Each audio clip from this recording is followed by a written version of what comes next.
Les services d'urgence de Jabalia, submergés par l'afflux constant de victimes. Dans le nord de Gaza, aucune zone n'est à l'abri des frappes israéliennes. Pas même cette école où se réfugient les plus vulnérables, comme cette femme enceinte de plusieurs mois. Une situation catastrophique face à laquelle les États-Unis ne peuvent rester silencieux plus longtemps.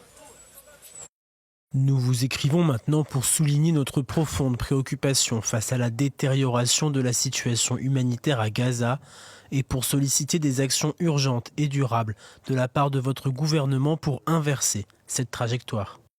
Cette lettre signée par le secrétaire d'État américain et le ministre de la Défense lance un ultimatum à Israël. Augmenter radicalement l'accès humanitaire à Gaza d'ici 30 jours ou risquer de voir une partie de l'assistance militaire de Washington être interrompue.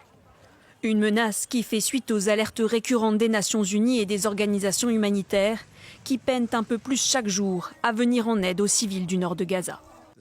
Le secrétaire général condamne le grand nombre de victimes civiles et l'intensification de la campagne israélienne dans le nord de Gaza.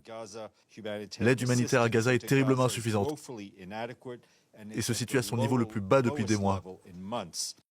Alors que la zone est la cible de la dernière offensive de l'armée israélienne depuis plus d'une semaine, l'État hébreu affirme qu'il cherche uniquement à éliminer les combattants du Hamas qui s'y seraient regroupés. Mais près de 400 000 personnes y vivent encore, malgré la diminution drastique des réserves de nourriture et de toute assistance médicale.